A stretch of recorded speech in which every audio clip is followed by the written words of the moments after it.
এখন আপনাদেরকে একটি ভিডিও দেখাবো যে সমাজ ব্যবস্থা কোথায় চলে গেছে। এই মেয়ে, এই কি নাম তোমার? নাম বলো। হ্যাঁ, হীরামণি। কোন ক্লাসে পড়ো? আচ্ছা, তুমি কাকে ভালোবাসো? হ্যাঁ, কি নাম? এই মিনাজুল কোনটা? এই দেখো নায়ক। এই টাকা, এদিক টাকা টাকা টাকা। তুই কি করিস? ওয়েল্ডিং এর কাজ করিস। আর তুমি পড়ো কোন ক্লাসে? বেনাপোল মাধ্যমিক বিদ্যালয়ে, তাই না? ক্লাস 6-এ।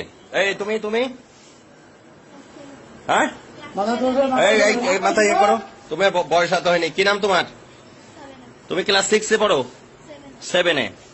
তো তোমার সম্পর্ক এই ছেলের সাথে, ও ক্লাস 7-এ পড়ে। এই দেখেন ব্যাগ বক্সা, বাসা বাড়ি থেকে এই যে স্বর্ণালঙ্কার সবকিছু নিয়ে, টাকা পয়সা নিয়ে, হ্যাঁ তারা হচ্ছে টাকা পয়সা স্বর্ণালঙ্কার সব নিয়ে বাড়িতে বেতনা এক্সপ্রেসে তারা চলে যাচ্ছিল। বেতনা এক্সপ্রেসের আমাদের এই যে জয়নুল ভাই, তার কাছে টিটিরা সবাই সোপর্দ করেছে। পরে আমার বাড়িতে নিয়ে আসছে, এবং প্রয়োজনীয় ব্যবস্থা গ্রহণ করা হবে। ছবিটা একটু তুলে ধরো।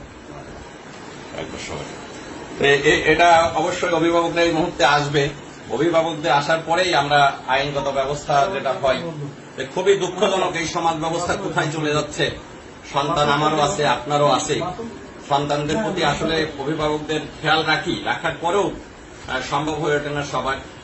ওই একটা মেয়ের বাবা থাকে বিদেশ, আর এটা ক্লাস 7-এ পড়ে, তারা একই স্কুলে পড়ে, আর একটা ওয়েল্ডিং এর কাজ করে, খুবই অল্প বয়স্ক, যেটা মানে ভাবা যায় না।